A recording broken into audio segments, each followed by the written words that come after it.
FianceeVisaServices.com, your personal immigration guide. If you've already heard the other clips about how to apply for a fiancé or spousal visa, now it's time to go into a little bit more depth. Most of the applications that have problems because they have failed to convince the immigration officer that the couple have a genuine relationship. So in this clip we will discuss how to prove that you have a genuine relationship. My name is Fred Wahl, and I am the matchmaker and webmaster at the Heart of Asia Romance Network. We've been online for about 15 years now and have helped thousands of couples, usually from USA to overseas to Asia and Pacific, find each other and to get married and start families.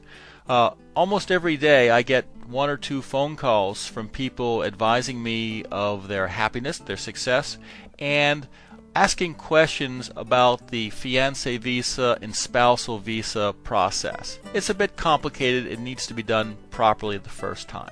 So I put together this presentation to help answer a lot of questions up front. I hope you enjoy, and good luck in starting this adventure. First, the legalese. I am not an attorney nor an employee or agent of the U.S. government. So, if you need official advice or if you need legal advice, please go to the appropriate government agency or go to a licensed attorney.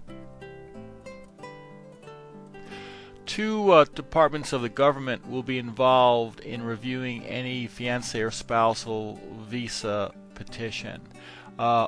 USCIS handles it first, and if they're convinced it's legitimate, they will pass it on to the State Department, to the Consular Service, who will also review it, and if they're convinced, they will grant the visa. The mandate of the government reviewers is not to bring happy couples together. Instead, it is to catch and prevent fraud.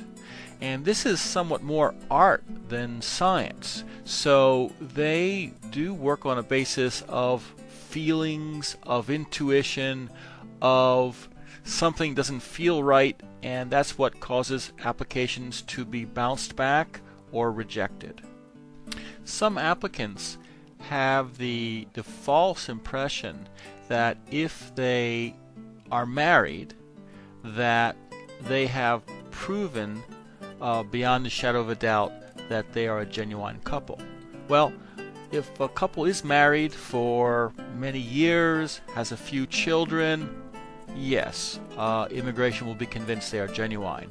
But if a couple has only known each other for a few days or weeks and are married, that really makes no difference than another couple who has not gotten married but also has only known each other on a short acquaintance.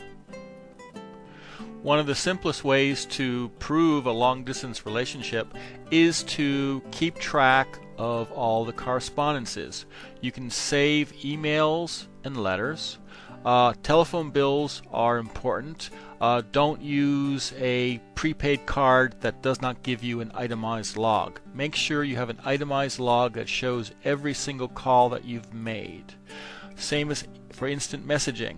We're not really interested in seeing all the chit-chat, hello, how are you messages, but turning on logging in your instant messaging will give a history of every time you've logged in, every time you've spoken with your partner. During your courtship, you should be traveling and meeting your partner face to face. So keep the ticket itineraries, the receipts, boarding passes, receipts from the hotels, and make extra copies of the entry-exit stamps from your passport that show that you entered her country on a certain date and departed on a certain date. During a face-to-face meeting with your partner, make sure you take many photos. Ideally, include a date stamp so it's clear when these photos were taken, and double check that the photos actually have developed before you return to the United States. Some clients have returned to the States and found out that their film was blank. Also, keep them safe. Some client has lost his camera and lost all of his photos at the same time. The subject should be the two of you together, not just scenery. And when you are together, the best photos are ones that show you as a happy, smiling, affectionate couple. If you have a formal engagement, then a copy of the engagement ring receipt, a photo of her wearing the ring, perhaps announcements for an engagement party, photos from an engagement celebration. These are all very compelling. If you are a married couple, you should obtain a joint tenancy wherever possible. You could open up bank accounts, sign leases, and put both names onto statements or invoices that you receive. It's a good idea to hang on to all of your correspondences, receipts, etc., etc. But when you are building the petition to submit to USCIS, they don't want to see notebooks and notebooks of emails or other information. So what you should do is choose like a timeline where if you've known each other for say 9 months, choose some emails from 9 months ago, a couple from 6 months ago, a couple from 3 months ago, a couple from last week. Again, that have substantive conversations, ideally talking about the future. Same thing in photos. They do not need a photo album with 1,000 photos, but 6 to 12 good photos that show you together, ideally spread over time, will be compelling. So pick and choose what's relevant. In addition to documents and receipts and logs, the way to tell your story is literally to tell your story. I always attach a 1 to 3 page letter with every petition that will describe the history of the relationship. It's almost like you had a diary from start to finish of your relationship that you are discussing and relaying what happened. So you should talk about the history of the relationship, when you met, what happened, where you're going. Include a timeline. So you met 9 months ago, you had a trip 3 months ago, there's another trip planned 4 months in the future. Discuss why you chose that particular person. Talk about what you have in common. Discuss what your plans are to be together.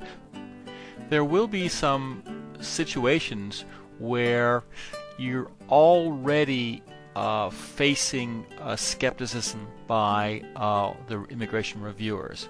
If your partner is coming from a high-risk country, high risk, I'm meaning where there's a lot of fraud going on, you've only known each other for a short time, or there's a very large age difference between the two of you.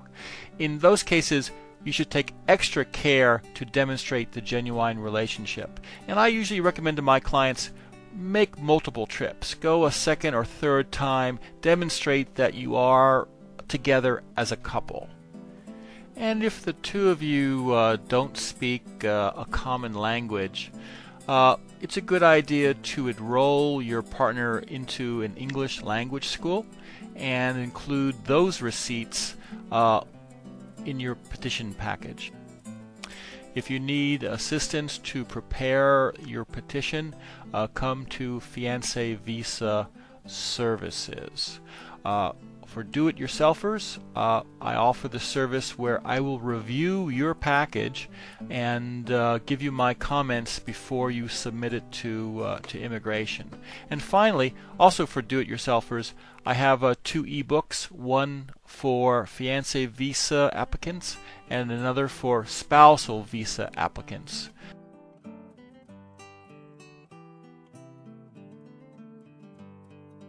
For your free copy of 120 must-have visa interview questions, visit fiancevisaservices.com/free.